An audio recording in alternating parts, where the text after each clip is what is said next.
Hey everybody, this is Kirk.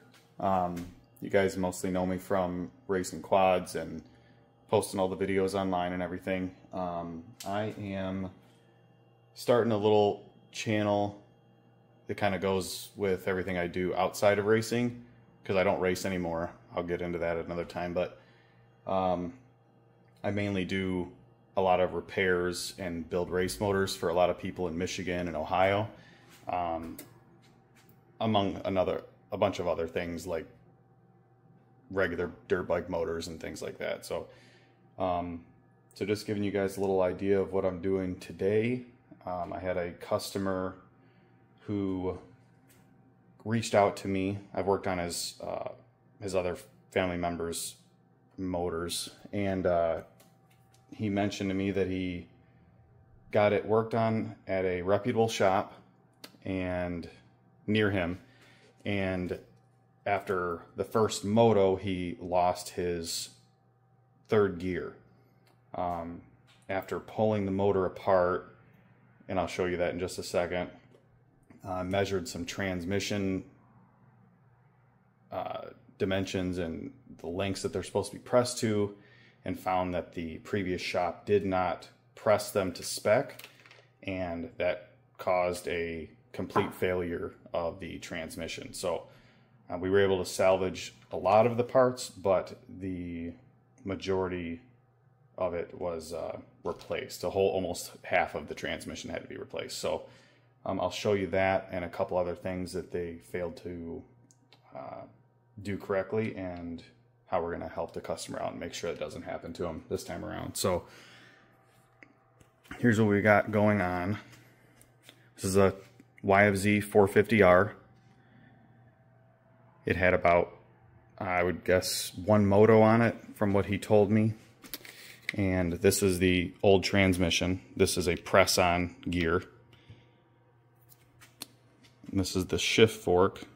And I'll add some pictures into this as well. This is the new one that I've pressed together. And the shift fork, that because the transmission was out of spec, it was not able to move the way that it was supposed to. So while he was trying to shift, this shift fork was grinding into this gear as it was spinning, which caused all that damage. And because it was grinding, popping itself in and out, you can see the edges are all knocked off of the transmission right there where the two fingers go together. So he's had all of this replaced now. I also came across way too much case sealant. You can see all of this. This is an oil passage, along with this one here, partially blocked from too much case sealer, and the crank bearings were not peened over. You can see where the original from the factory, or from the last person who worked on it, and the new shop did not peen those over. If these screws back out, they run right into your crank, your bearings will fail, you get a bunch of metal through the motor. As you can see, it's already got quite a bit that we still have to clean out. So just wanted to give you an idea, and once I get this up on the bench and the two halves put back together, I'll show you a little bit more assembly and we'll go from there. I just wanted to touch on a couple other things before I bolt this back together. This is the amount of sealer I pulled out of just inside the cases, also out of the oil journals and pickups. Before I started filming, I pulled a few pieces of this sealer out of the oil pickup. Keep in mind, this motor only had maybe an hour on it. It didn't make it past the first race before that trans locked up. If all of that sealer eventually breaks down and falls off the sides from it getting hot, from it getting splashed with oil 1,000 times, that all those particles are going to either, one, clog up that. If they make it through that, there's a good chance that all that sealer that was stuck in there too, that's not filtered. Once it comes out of this port, it goes into here, and goes up to your oil pisser that shoots oil at your wrist pin and on your crank. Once that happens, you are going to lock your crank up and you're having a lot of issues. So make sure that if you're taking your motor to people that you've never had work on your stuff before, especially racers. I mean, it's one thing if you break down on the side of the trail, like that sucks, but if you're going off of a 100-foot double and you lock up, you're having a bad day. So my recommendation is always get a referral from somebody that you trust, somebody who races, something like that, because they've probably been there, done that, had issues with either shops or had issues with their equipment before, that they have taken it to somebody who did it all right. So I'm not saying come to me for anything, just make sure you get a referral from somebody that has done it before. So I'm gonna start bolting this back together, putting the trans in, and then putting the two case halves back together. I've already peened over where the other shop forgot to make sure that those don't back out. These are only torqued at 7.2 foot-pounds. So it's not very much torque because it's into aluminum. So that's why they have this, because this bearing gets very hot. And if these loosen up, it's gonna cause you issues. So that's why the factory designed those little spots for you to bang the nut so that it can never back out. So I'm gonna put this back together, and then we'll start looking at the rest of the motors and show you some more stuff.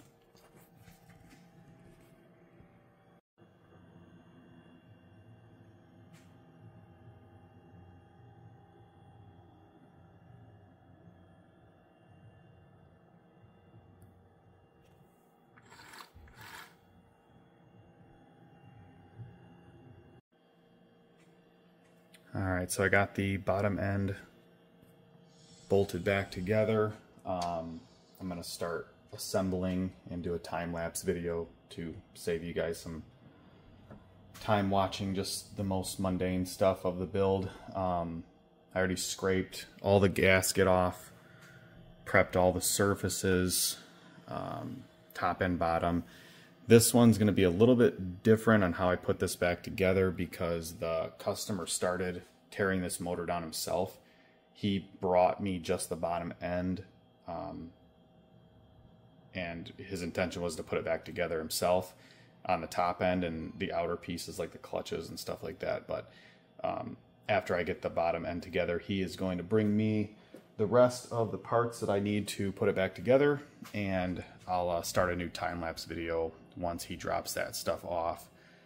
But overall, went pretty easy, aside from just having to wait on transmission parts and things like that. So I'll start this time-lapse video and set you guys up on a tripod so you can see how everything works. And if you're wondering, this is a MHR stand.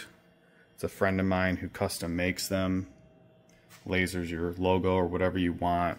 They rotate. You'll be able to see how it helps me go through motors a lot easier instead of picking a big heavy motor up every time and rotating it, and helps keep the fluids inside too, because a lot of times you tip them and all the stuff that's inside, like the assembly lube you can see that I've used, drips out and it'd be all over your bench and things like that. So I'll start the time lapse and see what you guys think.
So I had to end the time-lapse video a little early. The customer gave me a lot less parts than I thought that I had. I thought I had the clutch and more of the bolts. I actually am missing like 90% of the case bolts, which makes sense because I do remember now that he dropped it off with the cases like just finger tightened on. So he's actually coming here now, which makes my day go by a lot quicker. But everything went smoothly so far. I'm just waiting on him. We'll throw the clutch in. I will throw the piston on and put the jug in and get everything buttoned up so he can take it home today. And I'll throw another time-lapse video in right now.